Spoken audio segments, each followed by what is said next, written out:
When an old man is jumped by 3 assailants, the police are on the lookout. But are they looking in the wrong direction? And then we look at a story of a group of aliens that landed their UFO and wanted to pick up some rocks. But they landed on the wrong planet. Today on Dead Rabbit Radio.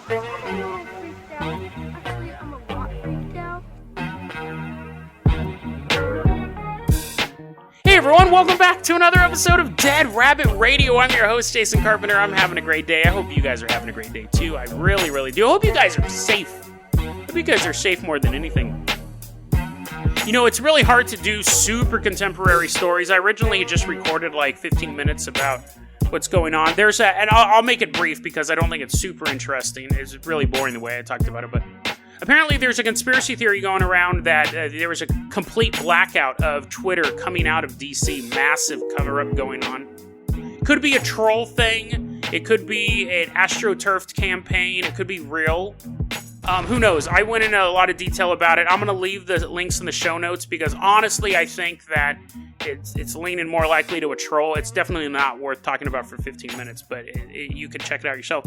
There was an interesting note, though, a personal experience I had while I was watching the live feed of the protest in Washington, D.C. I was watching on Fox 5 News.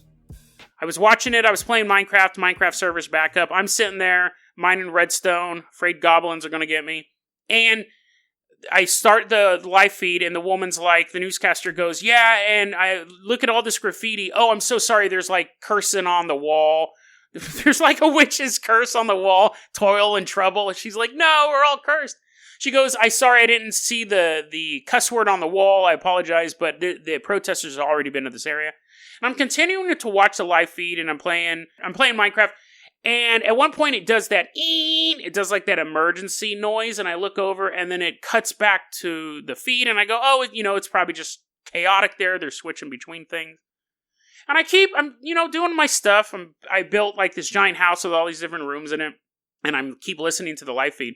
And probably about an hour and a half I'd been sitting here playing Minecraft. I mean, I gotta figure out something else to do, but I'm playing Minecraft and watching the protester feed, and then they cut to a reporter, and she's like, as you can see, there's a lot of graffiti in this area. Oh, I'm sorry. I didn't know there was going to be cuss words here. I apologize for that, but and I look over at and I'm on the Fox 5 News website. I'm watching their live feed, and I look over, and I'm listening very carefully now. They had looped their quote-unquote live footage. So for the past hour, who knows how much, it could have been when it cut to the emergency signal for a second, and that could have been when the loop was inserted. Because there's no ads. So at some point, they looped their footage. For all I know, I was watching the second version of the loop to begin with. So that was weird. The Fox 5 News looped their live footage. It was no longer live. I'd been watching footage that I had watched previously, so that's bizarre. But then there's this claim that there's been such there's been claim that the ability to tweet outside of DC was shut down, which other countries have done that, so that makes sense. But anyways, it's an interesting story, but not 20 minutes or 11 minutes or whatever it ended up being. Interesting story. It's going to be in the show notes. Also, it's one of those stories that I think is so transitory. I don't know if that's a word, but it's basically, it will be proven or disproven within the next 12 hours. So I didn't want to spend a huge amount of time talking about it, but there we go. Let's talk about an old man. Let's talk about an old man who got beat up. You know what? And actually, because I kind of jumped into that, I didn't do any of my normal intro stuff. Let me say this. A couple months ago, I had a contest to see who could have the best Argentinian conspiracy theory, and I actually neglected to ever let anyone know who won that. It was Temporal. Temporal, thank you so much. Temporal actually sent me a conspiracy iceberg of nothing but Argentinian conspiracy theories. I didn't even know that existed. He also sent me one that was Brazilian conspiracy theories, and I said I was going to send him a book on Amazon, and he's like, yeah, it's just too much trouble. I really appreciate helping out the show. So for your prize, Temporal, you are going to be our vehicle for today. Since you're temporal, since you're like a portal, let's all step inside Temporal. We're going to teleport over to Houston, Texas. Temporal's like, oh, that tickles. It's November 6th, 2019, Houston, Texas. Craig Lamelle, 65 years old, he's walking down a hiking trail near his house. Dun, dun, dun, dun, dun. And there's 3 dudes in the bushes, and they're like, oh, their eyes are glowing. Little computer display comes up, so I estimated age 65, height, I don't know what's reported in the newspaper. And the 3 dudes look at each other, and they sync up, and their eyes all glow green. And then we see, like, bully vision, and they're, like, running on all fours. And Craig turns around, and they beat him up. He goes to the hospital. He's in the ICU for a week. But just a month later, December 2nd, he's readmitted to the hospital. He went home. With bleeding on the brain, he dies. And the police are trying to find these 3 guys, these 3 half-human, half-android. Technically, the word is cyborg, but he's trying to find these guys. They can't. It's almost like they don't exist. Weird, huh? Alan Bischoff. He's 82 years old. I'm assuming no relation to Eric Bischoff, although I may be wrong on that, considering the wrestling moves this guy's about to exhibit. Alan Bischoff, he's 82 years old. He's married, and he's a relative of Craig. Now, I don't know if he's a cousin or what. I read multiple articles about this, and I could not find how he is related to Craig. But he's so related to Craig. It's not like, oh yeah, I know that guy. He's across the street. He wrestled in SummerSlam 88. He's related enough that it is part of his punishment, if that makes sense. Let me just continue to tell the story. Alan Bischoff worked for Chevron. And about 5 months after his relative, Craig, dies, Alan retires. Now, hey, see you guys later. Bye, Chevron. Oh, I love you so much. He's like hugging oil barrels. They're like, no, don't do that. He falls in. He's like, buy oil, buy whatever else Chevron does, buy rubber, plastic, I don't know. People are like, dude, you're saying goodbye to the wrong company. He's just saying goodbye. 80, actually, now I'm thinking about it, 82 is a very old age to be retiring. Like, he probably was walking down the street and being like, bye, I loved working here, and it's like a laundromat, and people are like, who is that guy? He's walking down the street in his slippers. He leaves his job at Chevron. Now, he left his computer, obviously. He left his work computer, and his employer's like, oh, you know what? I want to see what the plans were, what NWO was really going to do back all those years ago. So he logs into the Bischoff's computer and doesn't see anything about WCW, but he does find a document called Confession. So, okay. Turns out that these 2 dudes, Alan and Craig, were banging each other, which, whatever. Alan's married, and I've made this comment before. Don't cheat on your wife. It's tacky, but just, listen, dude, if you want to bang someone, this was his relative, so that was still against the law, but just don't divorce your wife. Like, that's just tacky. So, they're banging each other, but that wasn't it. They were literally banging each other with their fists. So, Alan and Craig were into hardcore S&M elderly sex. I'm going to rewind this episode 20 minutes and say this episode is not family friendly. So, Alan was the Bischoff of the group. Alan was the guy who was doing figure 4s. He was getting them in Boston Crabs. Is that a move? I don't know. I just made it up. I think it is. I thought, or maybe the crab. Anyways, he's getting him in all these moves. Sting is up in the rafters, just kind of looking down, shaking his head, throwing up every once in a while. Alan and Craig are having hot, sweaty, elderly, sadomasochistic sex. And turns out that Alan just allegedly really wanted to lay into Craig. I mean, just wanted to give him a good old-fashioned Hollywood Hogan beatdown. But you need here's the thing. Like, there are times you'll come across these where a dude kills a woman while they're having sex, and it's like, I choked her too hard. They were allegedly planning an ass-kicking so hard that they needed a cover story. Because he'd be punching him, and Craig would be like, oh, that tickles. Oh, getting madder. He's breaking out the chair. It's time for Hell in a Cell. They're done doing simple little ladder matches. So they come up with the story. I am going to beat you up so severely, it's going to look like 3 men did it. Looks like 3 men. No tag teams involved in this one. It's just me and you. We got money in the bank. The bank being our alibi and the money being how much I'm going to punch you. That doesn't make sense. I'm running out of wrestling terms. So anyways, here's where we go. You have Alan just beat up Craig to a bloody pulp, pretty much, ends up putting him in the hospital. Now, he took photos of Craig bleeding out on the floor. And he described his lover as, quote, a helpless baby. Funny, because the other day I was talking to a friend, and my friend goes, I don't mean to kink shame or anything. And I go, oh, I will. I absolutely will. I absolutely will kink shame. If you ever describe your lover as a helpless baby and that turns you on, there's something wrong. There's something there. I'm gonna shame that kink. So yeah, dude, that's gross, right? I think we're in all general agreement that I'm not. There are some things that should be shamed. Beating up an old man because it gets you off, taking photos of him bleeding on the ground, and then saying, "Oh yes, that looks so." Shame.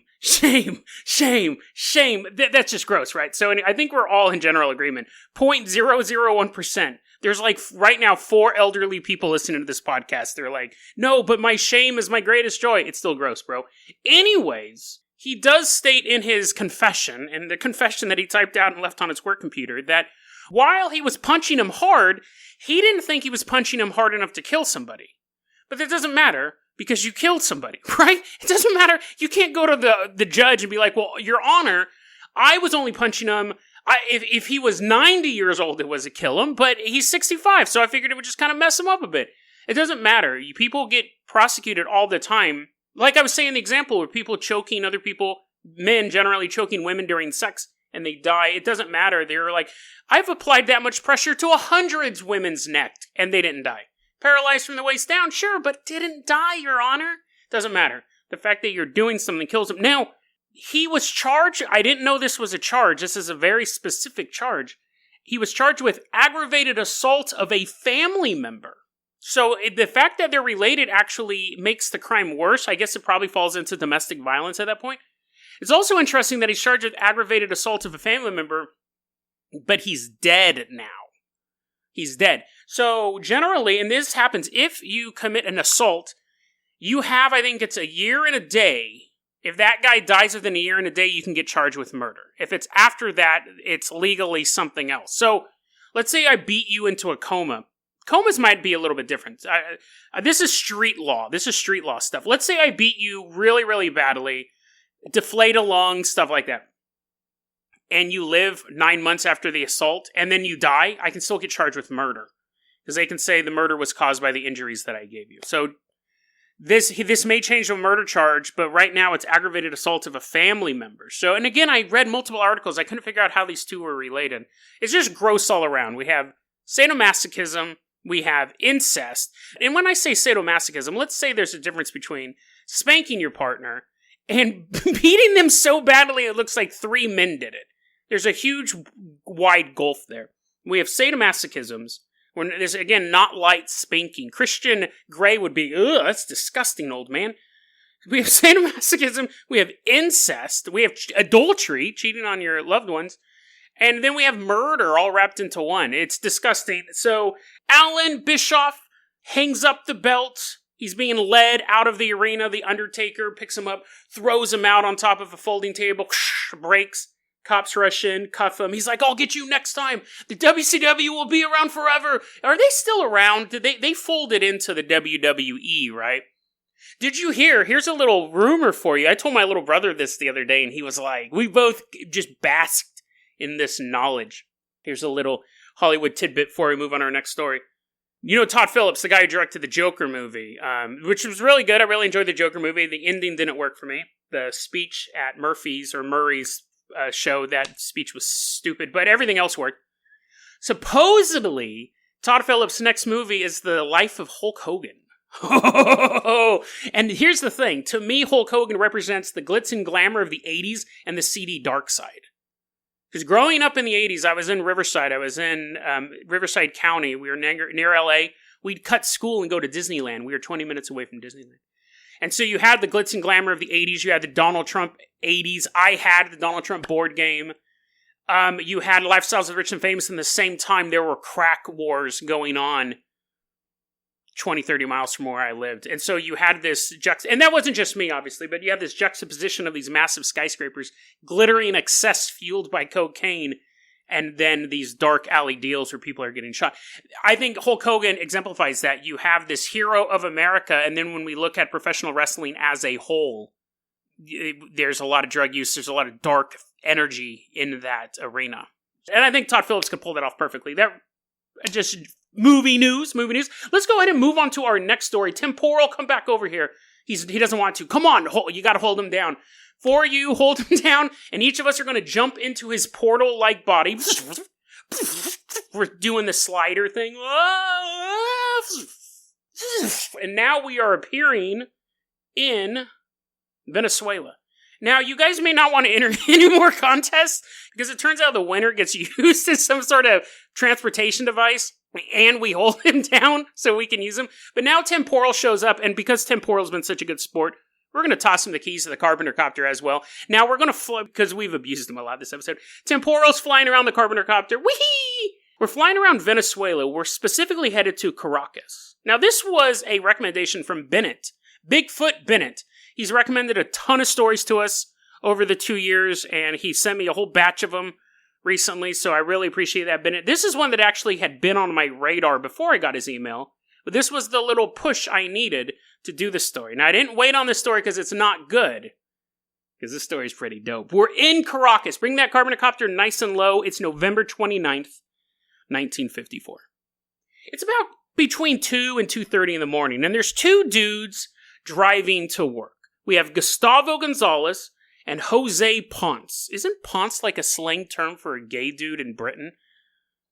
Is it? Or am I getting that wrong? Anyway, I hope it's not for this guy's sake. Gustavo and Jose are driving to work. And, you want to get to work. You want to be able to do a good job. You want to exchange your labor for monetary compensation.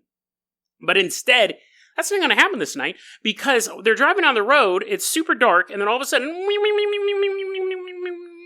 a giant glowing sphere is blocking the road.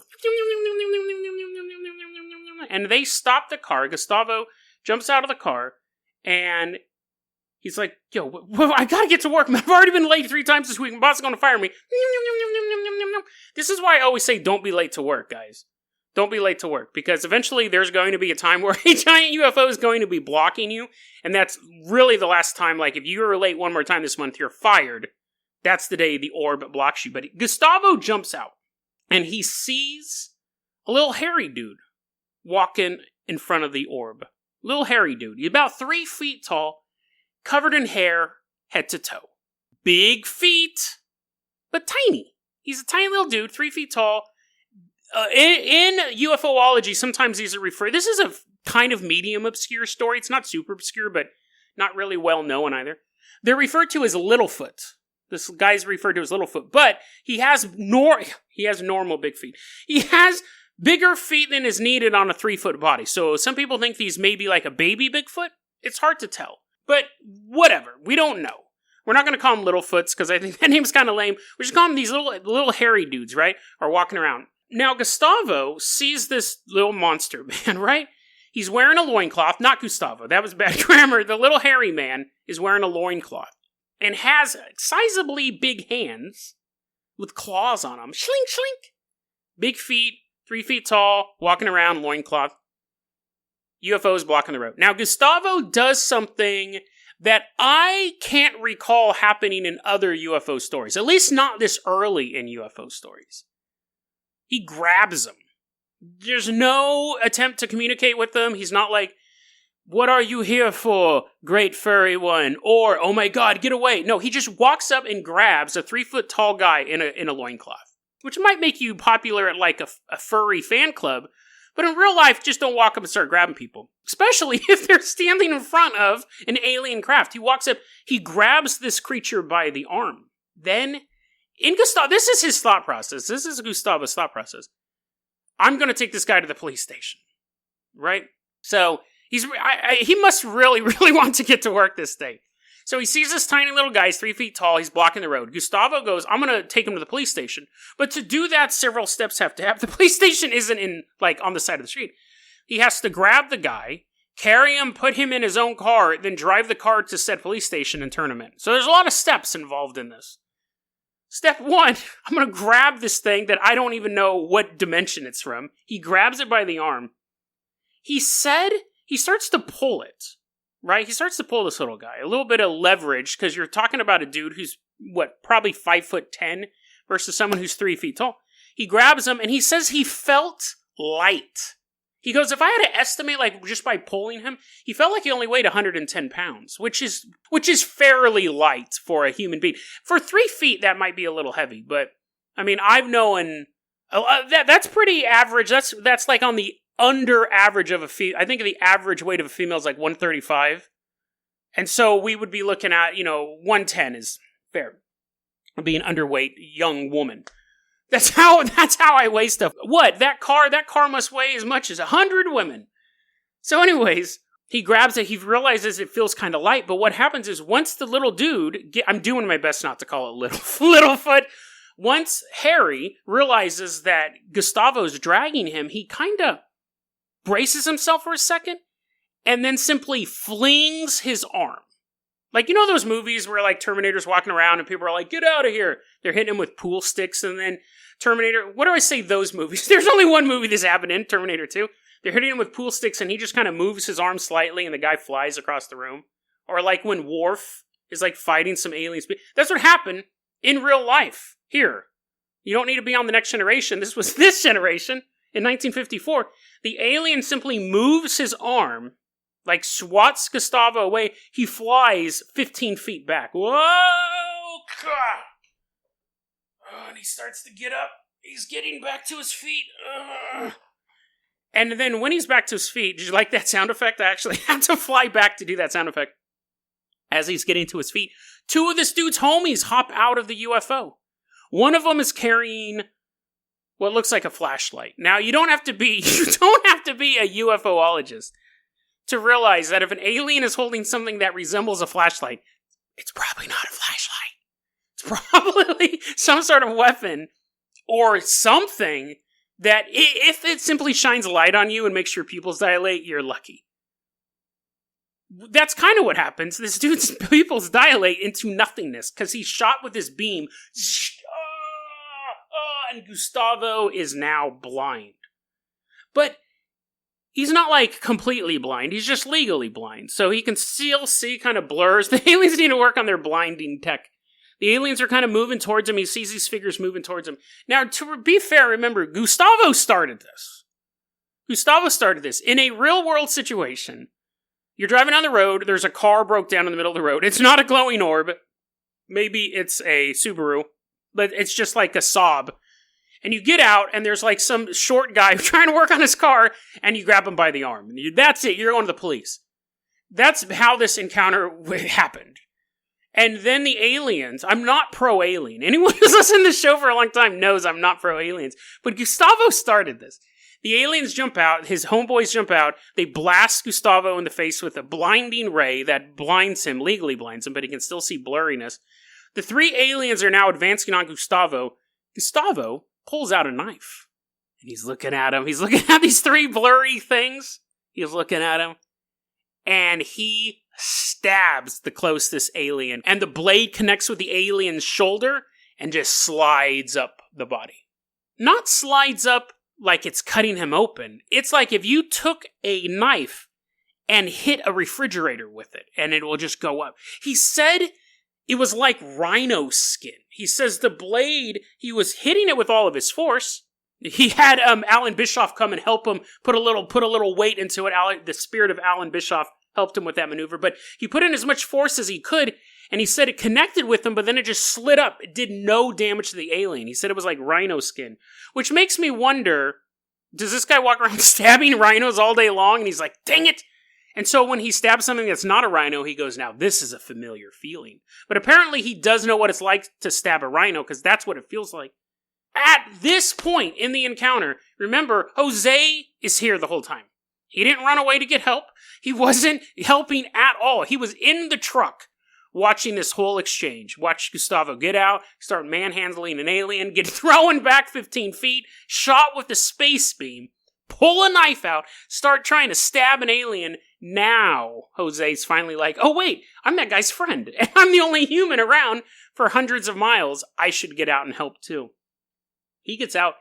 He starts running over there, but what he sees is he sees one of the aliens at this point has broken off from the melee. One of the aliens is like, oh, dude pulled out a knife, I'm out.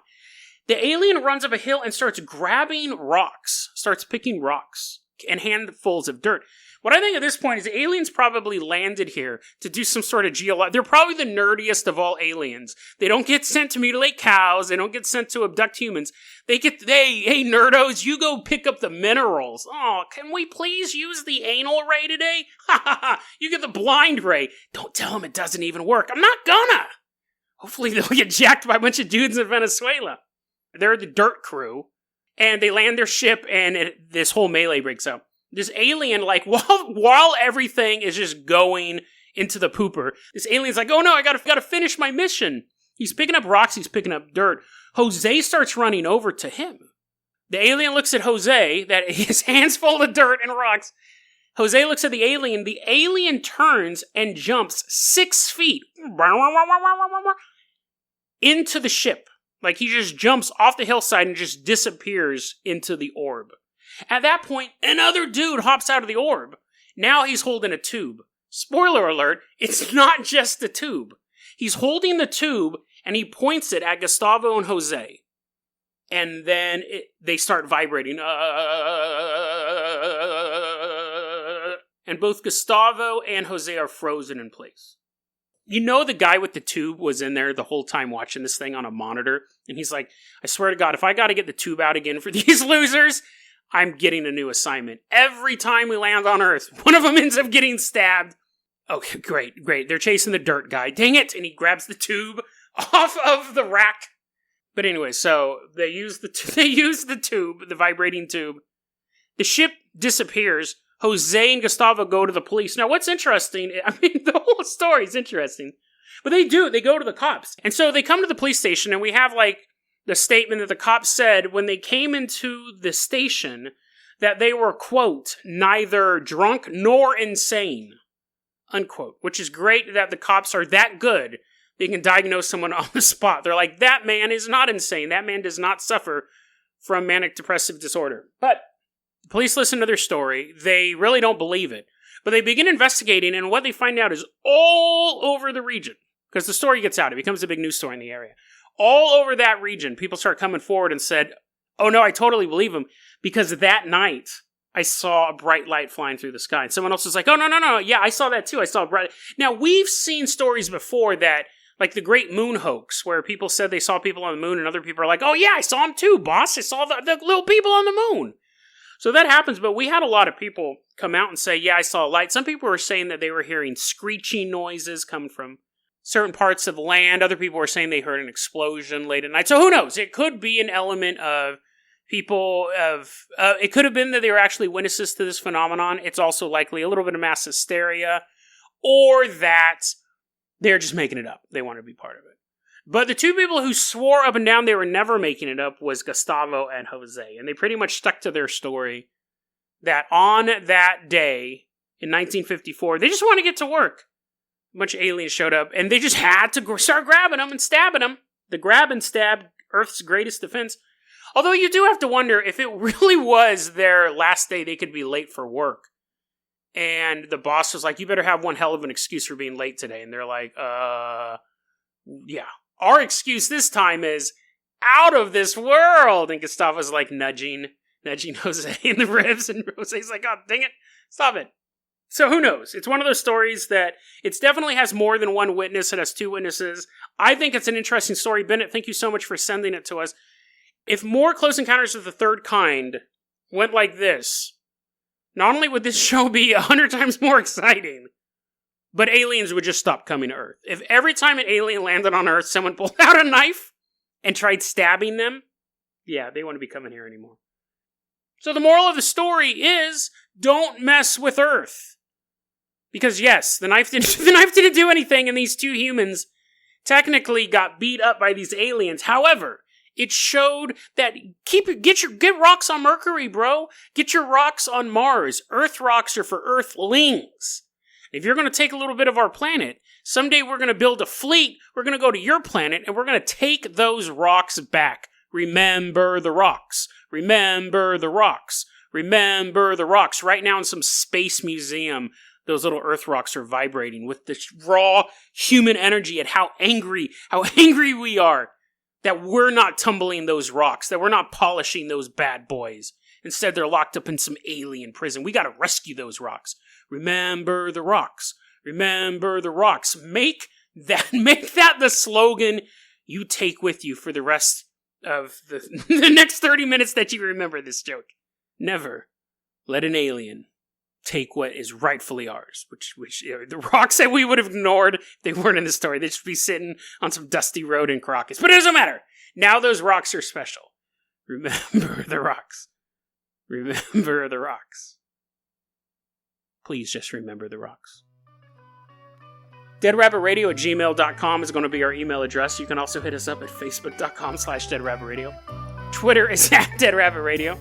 Start a GoFundMe for the rocks.